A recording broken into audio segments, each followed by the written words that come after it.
నమస్కారం, శ్రీవార్త న్యూస్కి స్వాగతం. National human rights chairman Vijayabharati సాయినికి కదిరి బార్ అసోసియేషన్ ఆధ్వర్యంలో ఘనంగా సత్కరించారు.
జాతీయ మానవ హక్కుల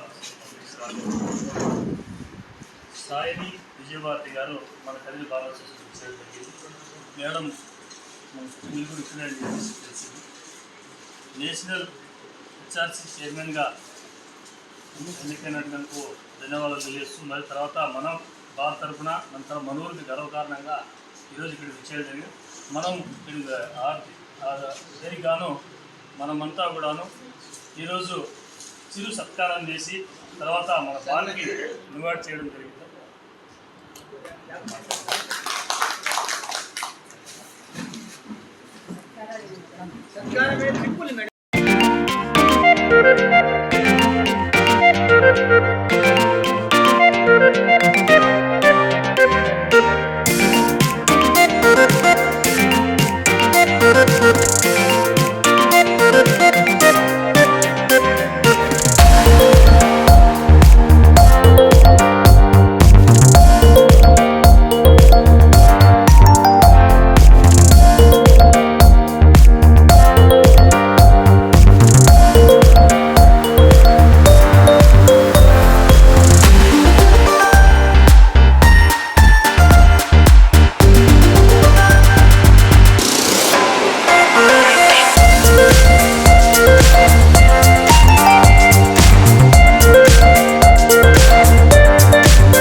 నా సోదర అడ్వకేట్స్ కలవడం చాలా సంతోషంగా ఉంది. ఎందుకంటే నేను కూడా 92లో లా పాస్ అయినా 95 నుంచి ప్రాక్టీస్ చేశాను. హైకోర్టులో సెంట్రల్ గవర్నమెంట్ అడిషనల్ స్టాండింగ్ కౌన్సిల్గా ఉన్నాను. తర్వాత ఎక్కువ మ్యాటర్స్ నేను ఫ్యామిలీ కోర్ట్ మ్యాటర్స్ విమెన్కి సంబంధించి తీసుకునేదాన్ని. సోషల్ యాక్టివిస్ట్ని. మా అమ్మగారు ఇక్కడ తనకల వాళ్ళ నాన్నగారిది చిన్నప్పుడు 5 ఏళ్ల వయసులో నెల్లూరు వెళ్ళిపోయారు. వాళ్ళ మేనమామ ఆఫీస్కి వెళ్ళిపోయారు. అందరూ మేము నెల్లూరులో పుట్టాము. మ్యాక్సిమం హైదరాబాద్లోనే నా చదువు అంతా కూడా అయింది.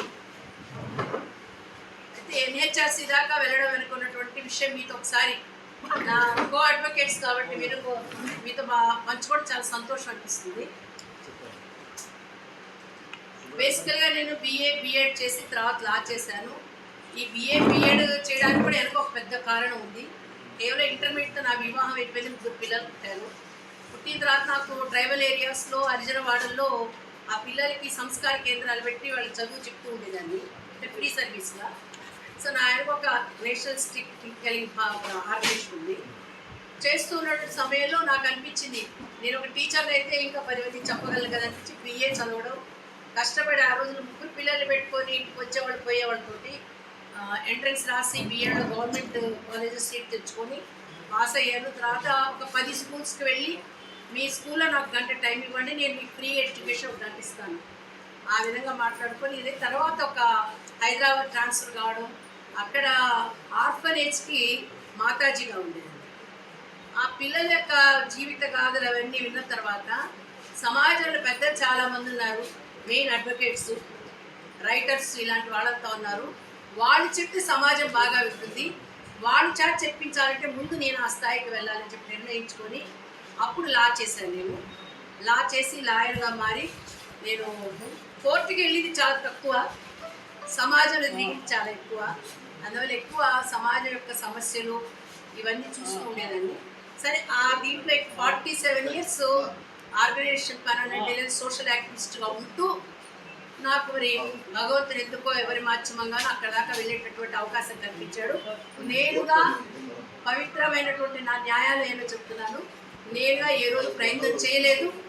భగవంతుడు నన్ను అక్కడికి తీసుకువెళ్ళాడు, డివైన్ ప్లేస్కి. అక్కడికి వెళ్ళిన తర్వాత నాకు అర్థమైంది అడ్వకేట్స్గా మనం ఎంత చేస్తున్నామో ఎన్హెచ్ఆర్సీ నుంచి ఇంకా అంతగా అధికంగా చేయొచ్చు అక్కడికి వెళ్ళిన తర్వాత అర్థమైంది.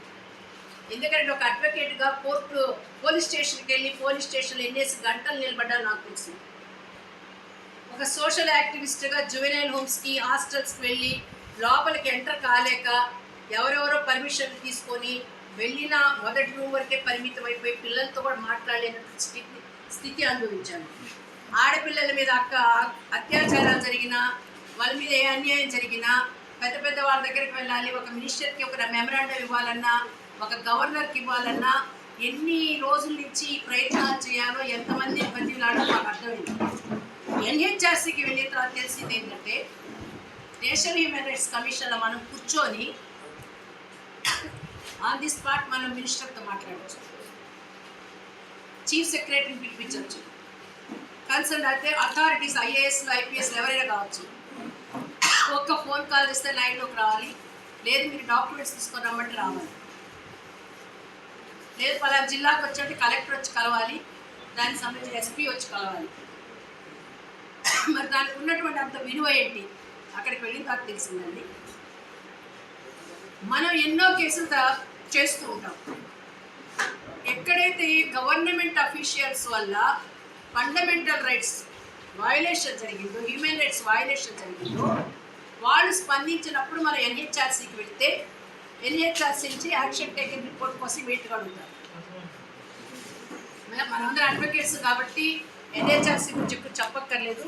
కొన్ని కేసెస్ మనం సుమోటోగా తీసుకుంటాం, కొన్ని కేసెస్లో సడన్ ఇన్స్పెక్షన్ పెడతాం, కొన్ని కేసెస్లో ఇన్వెస్టిగేషన్ కోసం వెళ్తాం. సపోజ్ నేను 8 నెలలు అయింది ఇక్కడ అపాయింట్ అయ్యి, అయిన తర్వాత నేను కలకత్తాలో సందేశ్ ఖాళీ పిలిచాను. సందేశ్ ఖాళీ ఒక నరకకూపం, ఆ నరకకూపంలోకి వెళ్ళి రావడం, వచ్చిన తర్వాత అక్కడ ఎవరైతే డాక్టర్ ఉన్నారో అక్కడ అరెస్ట్ చేయడం, సిబిసిఐడికి కూడా జరిగింది. కలకత్తాలో డాక్టర్ కేసు ఉంది. ఆ రోజు నేను ఐఐటి ఖరగ్పూర్లో ఉన్నాను. ఆన్ ది స్పాట్ అక్కడికి వెళ్ళే ప్రయత్నం చేస్తే మొత్తం 4,000 మంది పైన ఈ డాక్టర్ స్టూడెంట్స్ అంతా కలిసి వాళ్ళు ధర్నా చేస్తున్నారు. అమ్మాయి పేరెంట్స్తో మాట్లాడడం జరిగింది. వెంటనే సుమోటోగా స్వీకరించా. ఎన్హెచ్ఆర్సీ సుమోటోగా స్వీకరించగానే వెంటనే సుప్రీంకోర్టు తీసుకుంది. సిబిసిఐడి ఎక్కడైంది. ఈ వాళ్ళిద్దరు ఉన్నప్పుడు ఎన్హెచ్ఆర్సీ మళ్ళీ ఇన్వాల్వ్ కావాలి. సో దీనికి కూడా కొన్ని కండిషన్స్ ఉంటాయి కాబట్టి కోర్టులో పెండింగ్ కేసెస్లో వెళ్ళము. అవసరమైతే కోర్టులో ఉన్న డాక్యుమెంట్స్ తెప్పించి మనం చూడగలం. అదేవిధంగా ప్రైవేట్ ప్రాపర్టీస్ విషయంలో వెళ్ళము, సర్వీస్ విషయంలో వెళ్ళము, గవర్నమెంట్ సర్వీస్కి సంబంధించిన విషయాలు వెళ్ళము. కానీ మిగతా డిపార్ట్మెంట్స్ అంతా విషయంలో మాత్రము మనం అందరం కూడా అడ్వకేట్స్ని హెచ్ఆర్డీస్ కూడా మారాలని మీ అందరినీ కూడా కోరుకుంటున్నాం. ఒక రోడ్డు వేస్తున్నారు, ఆ రోడ్డు మీద కన్స్ట్రక్షన్ మెటీరియల్ అంతా వేశారు, తీయమంటే తీయరు. అసలు రోడ్డు మీరు తీసుకున్నటువంటి మెటీరియల్ ఏ లేయర్కి ఏం వేస్తున్నారు, ఎంత వేస్తున్నారు, ఏం అడిగినా ఎవరు చెప్పరు. ఆ కాంట్రాక్టర్ మన ముఖం కూడా చూడ్డు, మనం అడిగినా చెప్పరు. పైకి అడ్డంగా వేసి పెడతారు. ఎంతమంది పడుతూ ఉంటారు. మా ఏరియాలో ఈ విధంగా వేసిన మెటీరియల్ని క్రాస్ చేసుకుంటూ వెళ్తూ వెనక్కి పడిపోయిన ఒక అడ్వకేట్ 52 సంవత్సరాలు సార్. అతనికి వెంటనే బ్రెయిన్ మెమరీ కట్ అయిపోయింది. అతను ఇప్పుడు ఒక బెడ్ రిడన్ జీవోత్సవంతో సమానం పడుతుంది. దాని మీద మనం ఒకసారి ఆ డిపార్ట్మెంట్ కన్సర్న్ డిపార్ట్మెంట్కి ఒక లెటర్ రాసి మీ వాళ్ళు చేసిన పని వాళ్ళు ఇట్లా జరిగింది, వాళ్ళ దగ్గర ఛాన్స్ రాలేదు, ఇమీడియట్గా మనం ఎన్హెచ్ఆర్సీకి వెళ్ళచ్చు. ఎన్హెచ్ఆర్సీని వేయించాను అమ్మాయి చేత. వేయించిన తర్వాత ఇప్పుడు యాక్షన్ టేకింగ్ రిపోర్ట్ కోసం పంపించింది. అతనికి ఇమ్మీడియట్గా కాంపన్సేషన్ ఇవ్వమన్నారు. మన దగ్గర మన నాగేంద్ర ఉన్నారు కదా, నాగేంద్ర వాళ్ళ బ్రదర్. కానీ ఇక్కడ కోవిడ్ పీరియడ్లో భోజనాల సప్లై చేశాడు. 24 లక్షలు ఖర్చు పెట్టాడు, 2 లక్షలు మాత్రమే వచ్చింది. మిగతా డబ్బు కోసం చాలా ప్రయత్నం చేశాడు. ఈ 4 ఏళ్ళ అబ్బాయికి రాలేదు. నాకు అతని దగ్గర నుంచి ఒక కంప్లైంట్ వచ్చింది. నాకు శుక్రవారం కంప్లైంట్ అందింది. మంగళవారం యాక్షన్ టేకింగ్ రిపోర్ట్ కోసం పంపించాము. నెక్స్ట్ ఫ్రైడేకి 20 లక్షల అబ్బాయి యొక్క డిపాజిట్లోకి వచ్చేసింది 20 లక్షలు. అదేవిధంగా మన ఆంధ్ర అమ్మాయి పేరెంట్స్ తండ్రి చనిపోయారు. తండ్రి పోస్టల్ ఆఫీస్లో పనిచేస్తున్నాడు. ఆ అమ్మాయికి పెన్షన్ ఇవ్వాలి. గత 15 సంవత్సరాల నుంచి ప్రయత్నం చేసుకుంది. మన దృష్టికి రాగానే అంటే ఎన్హెచ్ఆర్సీ దృష్టికి రాగానే వెంటనే వాళ్ళకి రాయడము, ఆమె ఇంటికి పరిగెత్తుకొని వెళ్ళడం. వితిన్ 21 డేస్ ఈ నెల ఫస్ట్ పెన్షన్ అందుకుంది. 16 లక్షల అమ్మాయి ఇంట్లో డిపాజిట్ చేశారు అరియర్స్ అంతా. కాబట్టి క్విక్గా మనకి ఒక ఫలితం అందేటువంటి అవకాశం ఉంది. పర్సనల్ వీటిలైతే సపోజ్ గవర్నమెంట్ సంబంధించిన అఫీషియల్స్ ఇవ్వాలి. For example internally displaced persons అంటే ఇప్పుడు పులిచితల ప్రాజెక్ట్ ఉంది, పోలవరం ప్రాజెక్ట్ ఉంది. వాళ్ళకి ఏవో కాంపెన్సేషన్ ఇస్తామని చెప్పారు, కొంతమంది జాబ్స్ ఇస్తామని చెప్పారు. ఇంతవరకు ఏం సర్వే రాలేదు వాళ్ళకి. ఎవరో చాలా తక్కువ మందికి వచ్చాయి. మనలో ఎవరైనా పూనుకొని ఈ ప్రాజెక్ట్ వల్ల పలానా వాళ్ళు ఇంటర్నల్లీ డిస్ప్లేస్ అయ్యారు, ఆ నిర్వాసితులకి ఏ విధమైనటువంటి సహాయం అందలేదు, మేము గవర్నమెంట్ అప్రోచ్ అయ్యాం, కన్సర్న్ డిపార్ట్మెంట్ స్పందించలేదు అని ఎన్హెచ్ఆర్సీకి వచ్చాము. మీరు న్యాయం చేయాలి, మనం వెళ్ళేమనుకోండి ఇమ్మీడియట్గా అన్ని డిపార్ట్మెంట్స్కి ఇన్ఫర్మేషన్ వెళ్తుంది. చీఫ్ సెక్రటరీని, కన్సర్న్ మినిస్ట్రీని, concern departments of higher officials అందరినీ కూడాను క్వశ్చన్ చేయడం జరుగుతుంది. చాలా ఇష్యూస్ చాలా త్వరితగతంగా ₹1 ఖర్చు లేకుండా మనం ఏమిటి దాని ఫలితాన్ని పొందేటువంటి అవకాశం ఉంది.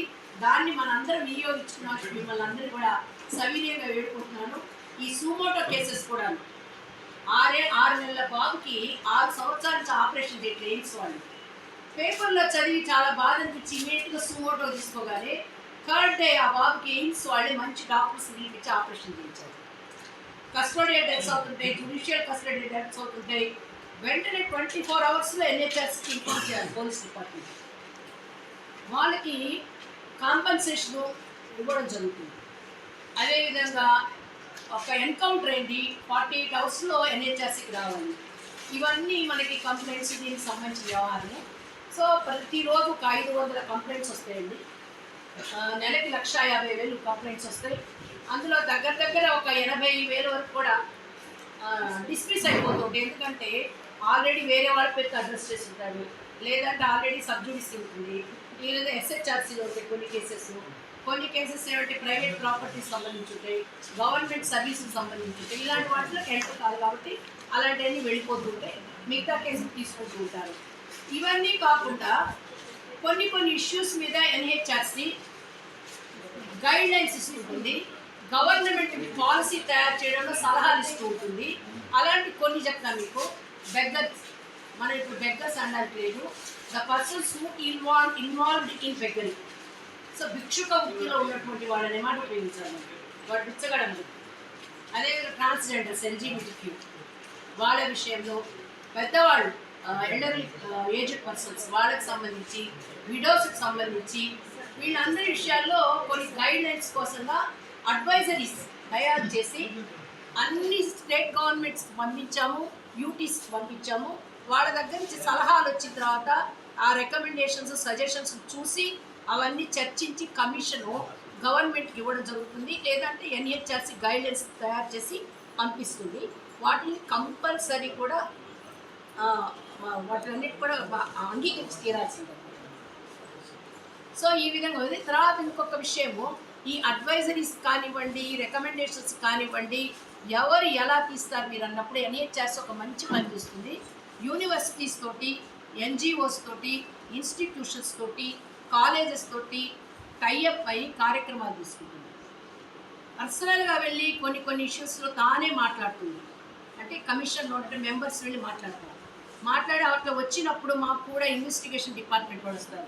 ఈరోజు నేను ఇక్కడ సర్ప్రైజ్ విజిట్ చేయాలనుకున్నాను 2 అంశాలు. అందులో ఒకటి వెళ్ళొచ్చాను, ఇప్పుడే ట్రైబల్ వెల్ఫేర్ హాస్టల్కి వెళ్ళొచ్చాను. నాతో పాటు ఇన్వెస్టిగేషన్ డిపార్ట్మెంట్ నుంచి డిఎస్పీ గారు వచ్చారు. ఇలా women and safety and security అనే ఇష్యూ మీద మైసూర్ వెళ్తున్నాం. ఇన్వెస్టిగేట్ డిపార్ట్మెంట్ నుంచి డీజీ గారు వస్తున్నారు, అలాగే రిజిస్ట్రార్ లా వస్తున్నారు నాతో పాటు. ఇవాళ రాత్రికి బయలుదేరి రేపు ఉదయాన్ని మైసూర్లో ఉంటాం అన్నమాట. సో ఈ విధంగా ఎన్హెచ్ఆర్సీ చాలా అద్భుతమైన పని చేస్తుంది. ఈ పనిలో మనందరం కూడా దీన్ని వినియోగించుకున్న హెచ్ఆర్డీస్గా చాలామంది మేము మానవ హక్కుల సమితి, మానవ హక్కుల కౌన్సిల్, మానవ హక్కుల సంఘము, ఇలా రకరకాల పేర్లు పెట్టుకొని ప్రజల్ని చాలా వరకు కూడా మోసాలు చేస్తున్నారని దేశవ్యాప్తంగా మాకు వస్తూ ఉంది. అంటే అక్కడ చాలా రోజు అందుకుంటున్నాం. నిజానికి వాళ్ళు ఏంటంటే సేవ చేస్తున్నారు హెచ్ఆర్డీసీగా, నేను కాదని, కానీ మభ్య పెడుతున్నారు. ఇదిగోండి మీరు కానీ నాకు 10,000 కానిస్తే, 20,000 కానిస్తే మీకు నిమిషంలో 20 రోజుల్లో మీకు ఆన్సర్ తెప్పిస్తాను. ఎన్హెచ్ఆర్సీ పైసా తీసుకోదు, ₹1 టికెట్ పెట్టమని అడగదు, కానీ ఇక్కడ తీసుకోవడం జరుగుతుంది. ఎందుకు మనం అవకాశం ఇవ్వాలి? ఎంతోమంది ప్రజలు మనం ఉపయోగపడగలం. డంప్ యార్డ్ ఉంది, దాన్ని తొలగించాలి. మనం పోలీస్ స్టేషన్కి వెళ్ళాం, కంప్లైంట్ తీసుకోవాలా, తీసుకున్నాడు, ఎఫ్ఐఆర్ చేశాడు, దానికి తగిన విధంగా స్పందించడం లేదు. మనం ఎన్హెచ్ఆర్సీ దాకా కాలువలు ఇష్టం వచ్చేటట్టు తెగొడుతున్నారు. మన ఏర్ అంటారు కదా, ఆ కాలువలు తెగొట్టడం, ఎంకరేజ్ చేయడము, వాటిని వాంటెడ్లీ డ్రై చేసేయడము, డ్రై చేసిన తర్వాత అక్కడ నందనవనాలు పెడుతున్నామని చెప్పడము, దాని మీద కొన్ని కోట్ల రూపాయలు వెచ్చించడము, ప్రజల్ని డిస్ప్లే అక్కడి నుంచి అక్కడ నిర్వాసితులు చేయడము, ఫిషింగ్ మీద బ్రతికే వాళ్ళని దూరం చేయడము, పొల్యూషన్ పెంచడం, ఇవన్నీ జరుగుతున్నాయి. చాలా మనం చేద్దాము. కాబట్టి మిమ్మల్ని అందరినీ కూడా సమయం ఎక్కువ తీసుకొని ఇంకో దగ్గర కూడా వెళ్ళాలి. ఇంత అభిమానంతో, ప్రేమతో మీరంతా ఆహ్వానించారు. మీ ముందు వచ్చి మాట్లాడడం నాకు కూడా చాలా సంతోషంగా ఉంది. మీరందరూ కూడా నా యొక్క ఏదైతే మెయిల్ ఐడి ఉందో ఆ మెయిల్ ఐడి, నా ఫోన్ నంబరు నాగేంద్ర గారికి ఇచ్చి పెడతాను. అందరు తీసుకోండి. బాధితులు అందరూ డబ్బు పెట్టి మన దగ్గర కోర్టులు వేసుకోలేదు. కోట్ల రూపాయలు ఖర్చు పెట్టినా ఒక్క నిమిషం కూడా వెనక్కి రాదు. సో ఈ విధంగా సులువైన మార్గంలో మనం చేయగలిగినట్లు మనం ప్రజలకు అందిద్దాం, ఎన్హెచ్ఆర్సీని ఉపయోగించుకుందాం. ఇంత మంచి అవకాశం ఇచ్చింది అందరికీ కూడా.